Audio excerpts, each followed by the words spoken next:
오늘도 세상의 소음이 사라지고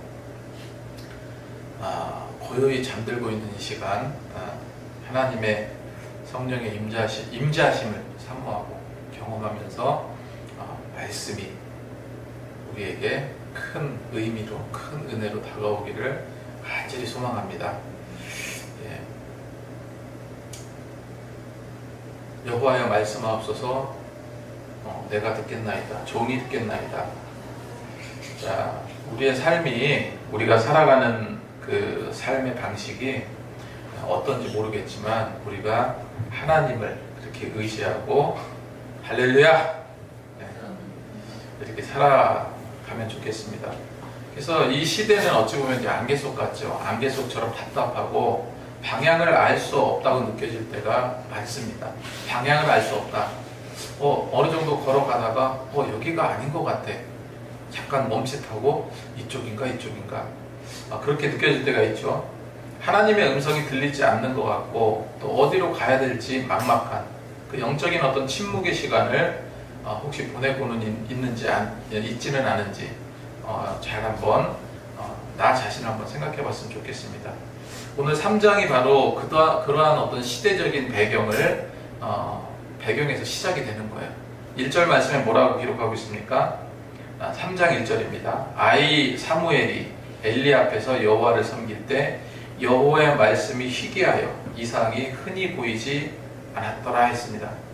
여기서 집중해야 될 말씀이 뭐냐면은 여호와의 말씀이 희귀하다. 희귀하다라는 말은 무슨 뜻인지 아시잖아요. 이 희귀하다라는 이 표현을 우리가 깊이 생각해 봐야 되는데 히브리어로 야카르라는 단어입니다. 희귀하다는 야카르.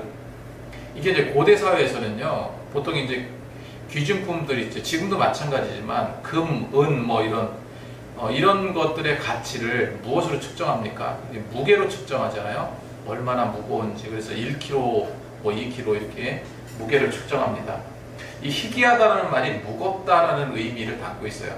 그리고 무겁다라는 의미를 담고 있으면서 굉장히 값비싸다 이런 뜻도 담고 있고, 우리가 영적으로, 신앙적으로 봤을 때 영광스러운, 그리고 가치 있는 이런 의미로 이 확장돼서 이제 해석해 볼 수 있는 것이 말씀이 희귀하다라는 거예요. 그러니까 말씀이 드물고 금과 같이 귀하여서 보통 사람에게는 들려지지도 않고 말씀이 제대로 임하지 않았다. 근데 우리는 이렇게 생각해요. 이제 이때 당시도 그렇고 하나님께서 침묵하고 계신 게 아닌가? 하나님께서 우리를 돌아보지 않는다. 침묵하셨다. 여기서 말씀이 희귀하다는 것은 그런 의미라기보다 이 백성과 지도자들이요, 하나님의 음성을 듣지 못하고 분별하지 못하는 그런 영적인 어떤 무감각한 상태라고 볼 수 있어요. 그러니까 하나님은 여전히 말씀하시거든요. 여전히 우리를 이끄시고 말씀으로 인도해 주시는데, 그런데 뭐라는 겁니까? 그 말씀을 제대로 알아듣지 못하는 거예요. 영적으로 둔감해져서. 영적으로 둔감하고 말씀도 알지 못하니까 하나님의 음성을 듣지도 못하고 분별하지도 못하는 그런 영적인 무감각한 상태. 이게 이제 말씀이 희귀해졌다라는 거예요. 그래서 이상이 보이지 않았더라. 하나님의 말씀이 이끄심을 제대로 경험하기가 쉽지 않았던 시대라고 이렇게 말할 수 있습니다. 자, 그런 가운데에서, 이 세상에서 그렇게 영적으로 무감각한 그런 세대에 뭐가 세워졌습니까? 교회가 세워졌잖아요. 이때도 마찬가지예요. 그 실로에서 하나님의 성전, 하나님께 제사 드리는 예배터가 있었습니다. 그러면 요즘 같은 경우도 그렇게 혼탁하고 말씀이 희귀해지고, 말씀은 많지만 희귀해요. 유튜브에 얼마나 많은 말씀들, 좋은 말씀들, 정제된 말씀들, 아주 갈고 다듬은 명설교가의 말씀들이 얼마나 많습니까? 그렇게 말씀은 많은데 근데 희귀해요. 그런 가운데에서 목회자로서 소명을 받고 또 리더나 이런 인도자로 소명을 받은 사람들이 제 역할을 해야 되는데 그게 이제 어렵다는, 그걸 단적으로 보여주는 게 이 당시 교회와도 같은 성전의 대제사장인 엘리가 첫 번째로 나이가 많아졌다. 두 번째로 눈이 어두워졌다라고 말합니다. 우리가 이제 겉으로 보여지는 거이긴 하지만 영적인 분별력도 흐려졌고, 그런 이유를 우리가 어제 확인해 볼 수 있었죠. 뭡니까? 두 아들인 홈리와 비니아스, 이 제사장직을 이용해서 온갖 악행을 저지르던 타락한 지도자의 아들이었습니다. 하나님의 등불이 꺼져가는 듯한 영적 암흑기. 근데 바로 그때에 그 어둠 속에서 하나님은 일을 하신다는, 그 어둠 속에서도 하나님은 일을 하시기 시작하셨어요. 그러니까 모두가 잠든 깊은 밤, 지금 오늘 새벽과 같이 이렇게 고요한 밤, 성전에서 잠든 어린 사무엘을 누가 부르십니까? 하나님께서 부르세요. 그래서 오늘 말씀을 통해서 영적으로 혼탁하고 어두운 이런 세상 속에서 정말로 우리를 신실하게 부르시는 그 하나님의 음성을 우리가 어떻게 들어야 될까, 그리고 어떻게 응답해야 될지 그 깨달음을 얻는 시간이 되었으면 좋겠습니다. 첫 번째로, 아까도 말씀드렸던 것처럼 어두운 시대에도 하나님은 일을 하세요. 1절에서 3절까지 다시 한번 묵상하겠습니다. 아이 사무엘이 엘리 앞에서 여호와를 섬길 때 여호와의 말씀이 희귀하여 이상이 흔히 보이지 않았더라. 엘리의 눈이 점점 어두워가서 잘 보이지 못하는 그때 그가 자기 처소에 누웠고 하나님의 등불은 아직 꺼지지 아니하시며 사무엘은 하나님의 궤 있는 여호와 전에 누웠더니, 이렇게 기록하고 있어요. 이 말씀의 서두는 그 이스라엘의 그 영적 상태가 얼마나 지금 심각한지를 보여주잖아요. 이 말씀이 없고 하나님의 계시가 보이지 않고 이상이 보이지 않는 그런 시대. 지도자 엘리는 육신의 눈이 멀어지고 영적으로도 둔감해져서 자기 처소에 무기력하게 이렇게 누워있는, 우리가 이런 걸 보고 뭐라고 표현할까요? 희망이 보이지 않는다라고 표현해요. 희망이 보이지 않고 절망적인 그런 상황. 바로 그 앞에 절망적인 상황 속에서 정말로 찬란한 한 줄기 빛이잖아요. 한 줄기 빛을 발견할 수 있잖아요. 3절 말씀에 하나님의 등불은 아직 꺼지지 아니하였으며, 하나님의 등불은 아직 꺼지지 아니하였다. 원래 이제 성수의 등불은 매일 갈아줘요. 매일 아침부터 저녁까지 계속 켜 있어야 합니다. 이 등불은 아직 꺼지지 않았다 하는 것은 시대적으로 어둡고 지도자는 타락했지만 하나님의 임재와 하나님의 약속은요 완전히 사라지지 않았다.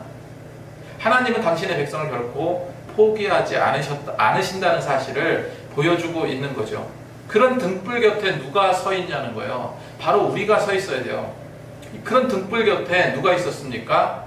그 꼬맹이 사무엘이 있었어요. 그가 하나님의 언약궤가 있는 여호와 전에 누워 있었습니다.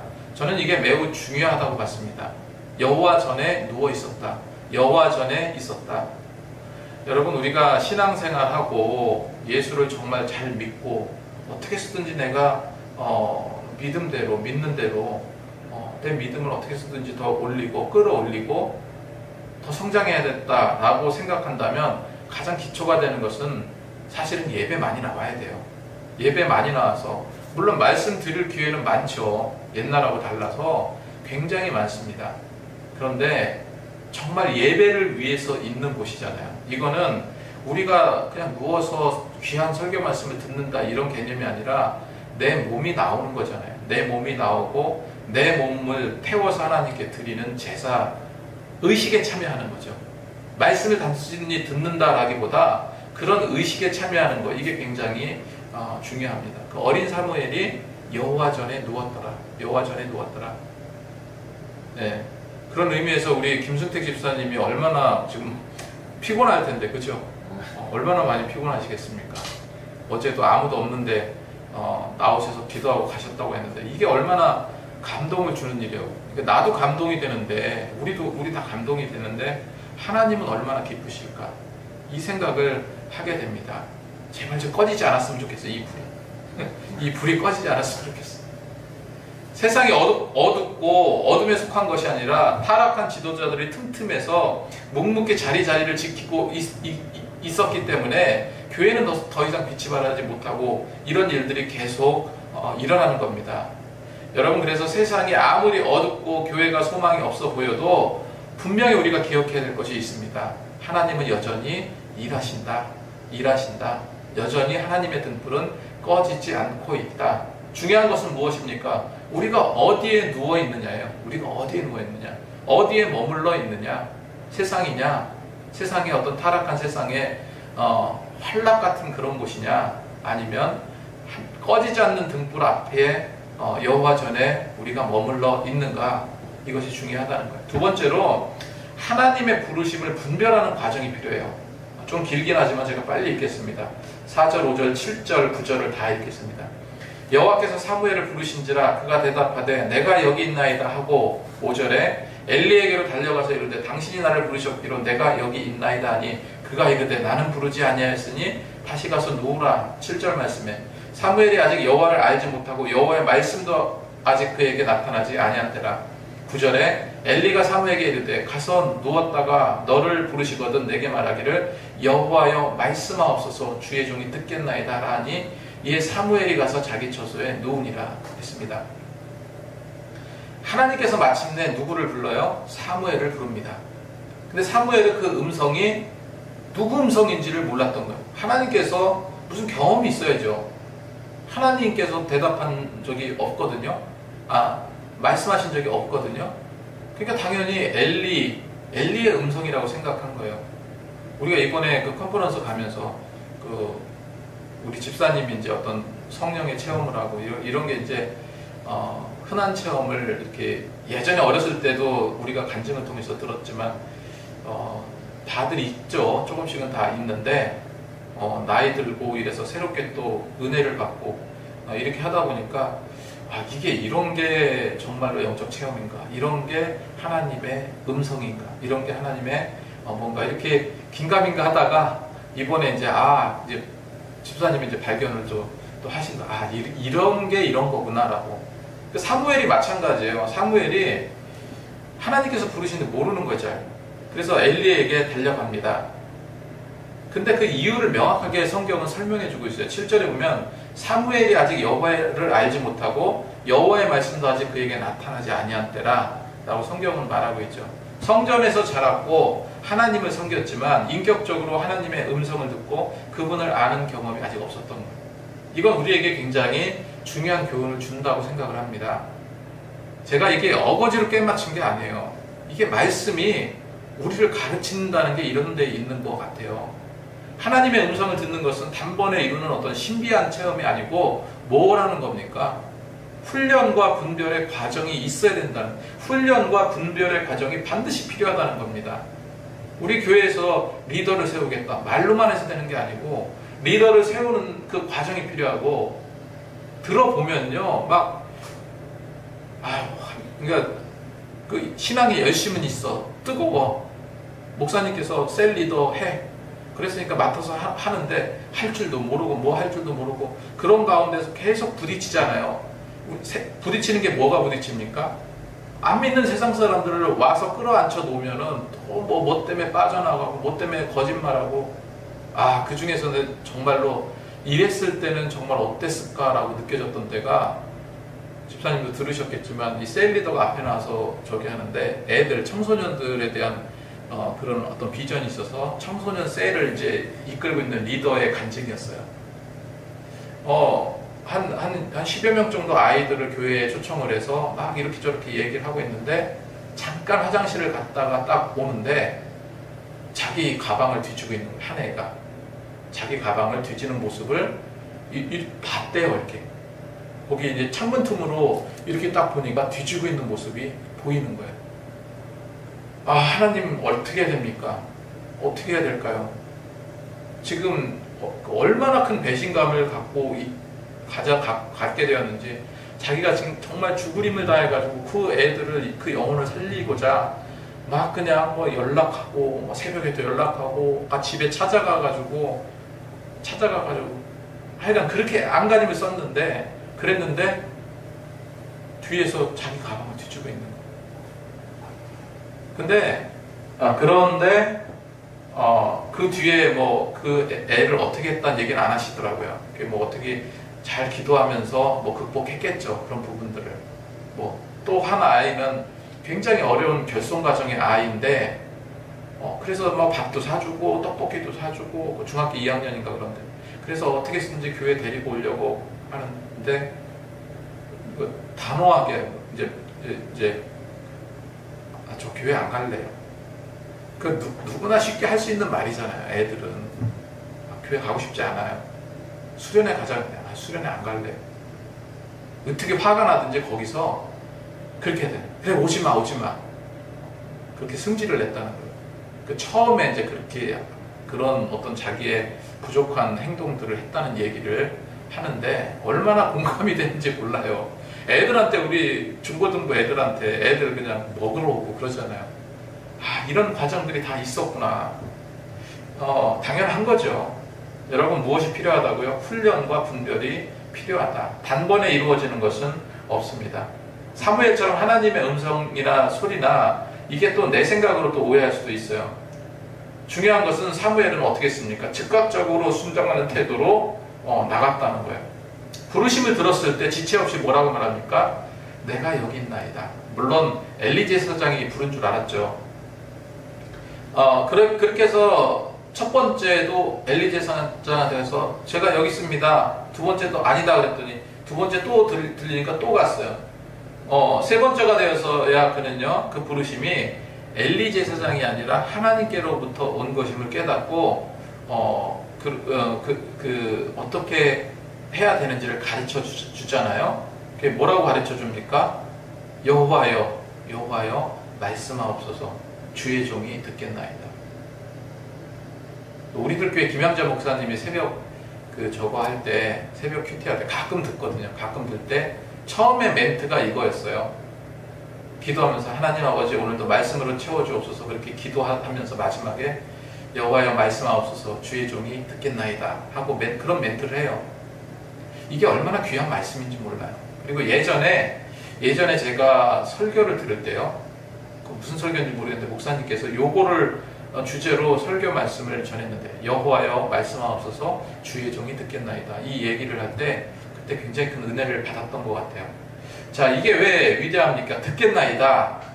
세 가지로 우리가 이제 끊어서 살펴볼 수 있어요. 듣겠나이다.